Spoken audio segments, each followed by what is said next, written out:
Assalamualaikum warahmatullahi wabarakatuh. Baiklah, di video kedua ini kita akan melanjutkan membahas mengenai metode pemberdayaan masyarakat. Yang sebelumnya pada video pertama sudah dibahas mengenai metode RRA, ya, yaitu Rapid Rural Appraisal, merupakan metode penilaian keadaan desa secara cepat dengan keterlibatan masyarakat yang lebih sedikit, ya, lebih banyak dominasinya dari pihak luar. Selanjutnya yang kedua, metode yang digunakan dalam pemberdayaan masyarakat bisa menggunakan Participatory Rural Appraisal atau PRA. Nah, PRA ini merupakan penyempurnaan dari RRA jika dilihat dari keterlibatan masyarakat di dalam kegiatan penilaian ini. Nah, PRA itu adalah suatu metode pendekatan untuk mempelajari kondisi dan kehidupan pedesaan dari, dengan, dan oleh masyarakat desa. Atau dengan kata lain, dapat disebut sebagai kelompok metode pendekatan yang memungkinkan masyarakat desa untuk saling berbagi, meningkatkan dan menganalisis pengetahuan mereka tentang kondisi dan kehidupan desa, membuat rencana, dan bertindak. Jadi bisa dikatakan di sini PRA dilakukan dengan lebih banyak melibatkan orang dalam yang terdiri dari stakeholders dengan difasilitasi oleh pihak luar. Stakeholder di sini bisa jadi tokoh masyarakat, tokoh agama, tokoh adat istiadat, dan lain sebagainya. Dan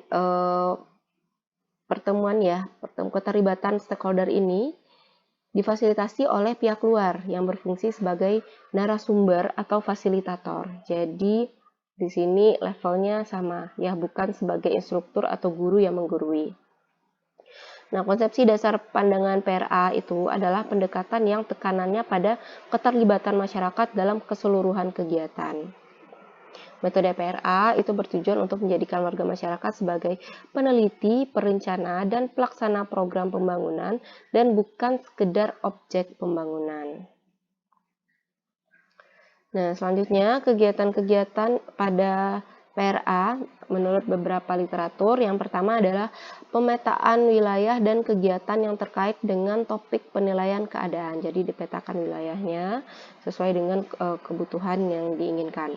Kemudian yang kedua adalah analisis keadaan. Analisis keadaan itu berupa pertama keadaan masa lalu, sekarang, dan kecenderungannya di masa depan.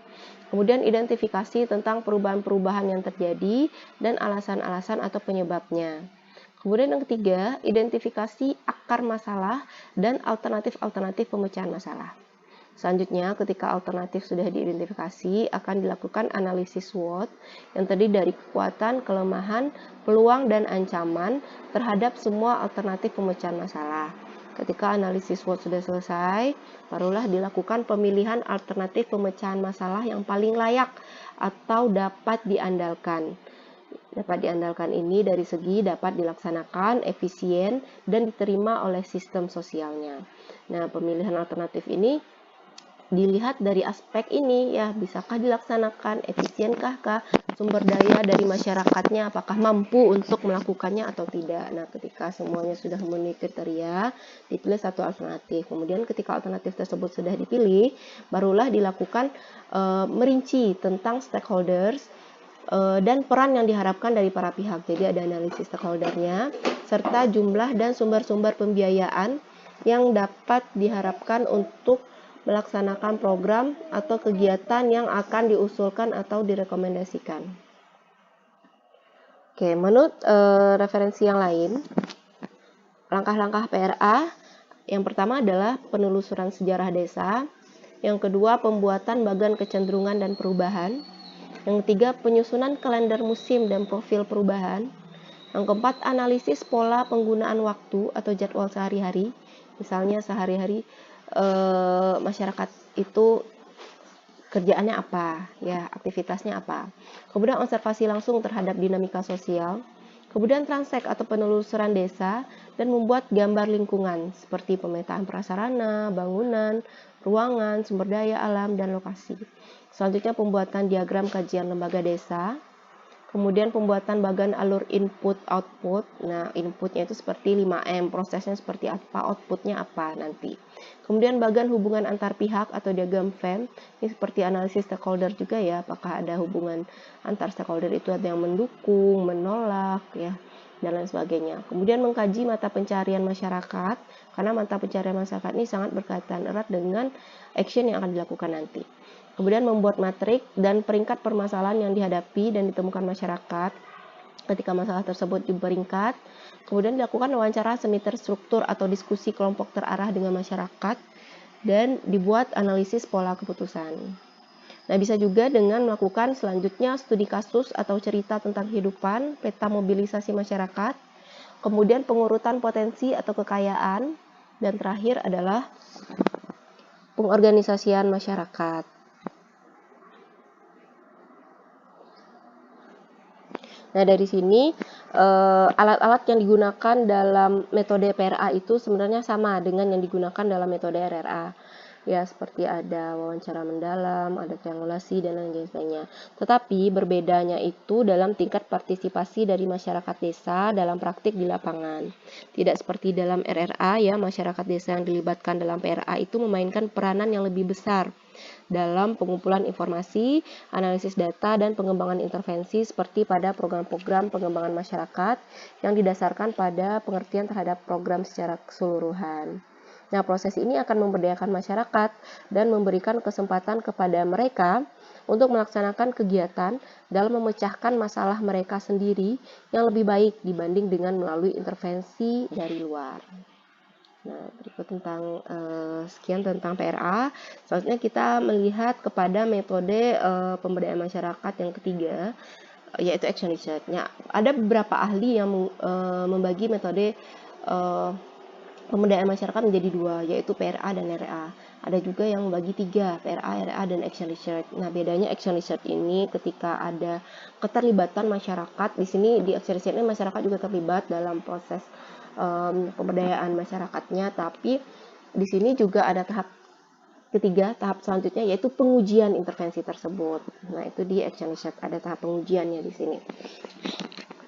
Nah, penelitian tindakan itu merupakan penelitian terapan atau praktis yang mengkombinasikan penelitian dan menguji tindakan.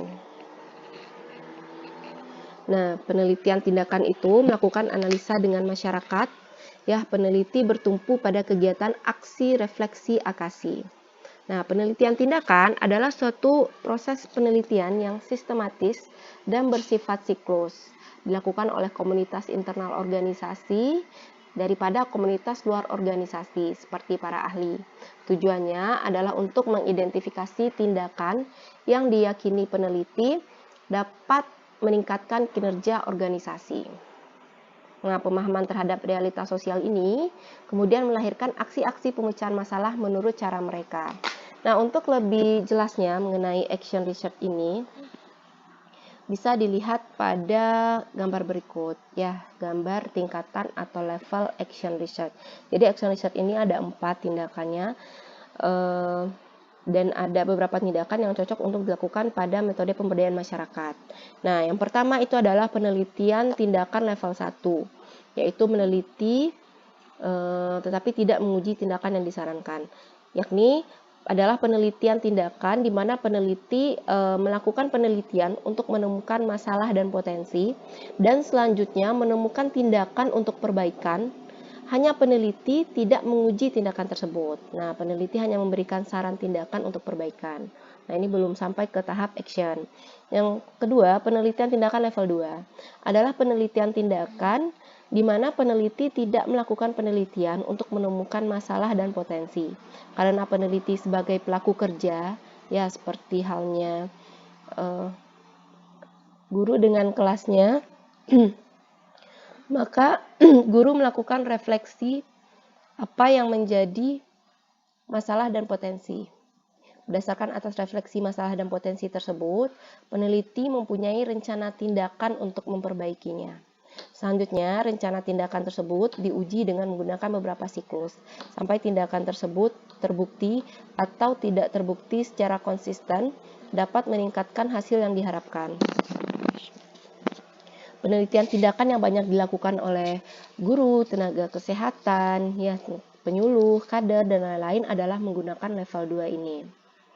Nah, kemudian penelitian tindakan level 3 adalah penelitian tindakan di mana peneliti melakukan penelitian untuk menemukan masalah dan potensi, dan selanjutnya peneliti mengembangkan tindakan yang telah ada untuk memecahkan masalah atau untuk meningkatkan perbaikan kinerja. Jadi di sini dia mengembangkan tindakan yang sudah ada.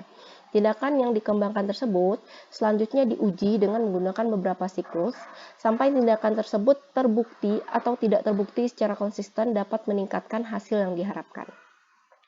Dan yang keempat, penelitian tindakan level 4 adalah penelitian tindakan di mana peneliti melakukan penelitian untuk menemukan masalah dan potensi, dan selanjutnya peneliti menemukan atau menciptakan tindakan baru untuk memecahkan masalah atau untuk meningkatkan perbaikan kerja. Jadi di sini kata kuncinya adalah menciptakan tindakan baru. Tindakan yang ditemukan atau diciptakan tersebut selanjutnya diuji dengan menggunakan beberapa siklus sampai tindakan tersebut terbukti atau tidak terbukti secara konsisten dapat meningkatkan hasil yang diharapkan. Nah, penelitian tindakan yang tertinggi adalah penelitian tindakan level 4, di mana peneliti dapat menemukan dan atau menciptakan tindakan baru yang sebelumnya belum pernah ada. Tindakan baru tersebut setelah diuji, ternyata terbukti dapat memecahkan masalah dan memperbaiki proses dan hasil kerja.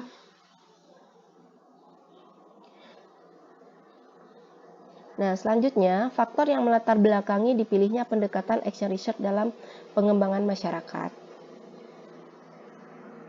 Yang pertama adalah pengembangan masyarakat membutuhkan adanya cara atau pendekatan yang mampu mengungkapkan kebutuhan masyarakat.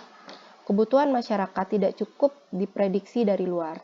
Masyarakat sendirilah yang paling mengetahui apa yang menjadi kebutuhan mereka. Ukuran-ukuran kebutuhan sangat bersifat lokal, karena itu pengukuran kebutuhan tidak dapat begitu saja ditetapkan dengan kebutuhan-kebutuhan luar. Disinilah action research merupakan cara untuk mengungkapkan kebutuhan masyarakat. Yang kedua, pengembangan masyarakat pedesaan membutuhkan keterlibatan seluruh lapisan masyarakat. Pengembangan yang tidak melibatkan seluruh lapisan itu sulit tercipta rasa saling memiliki terhadap program yang dirumuskan dan tidak akan terjadi proses internalisasi. Adanya partisipasi mereka merupakan syarat tercapainya pengembangan masyarakat.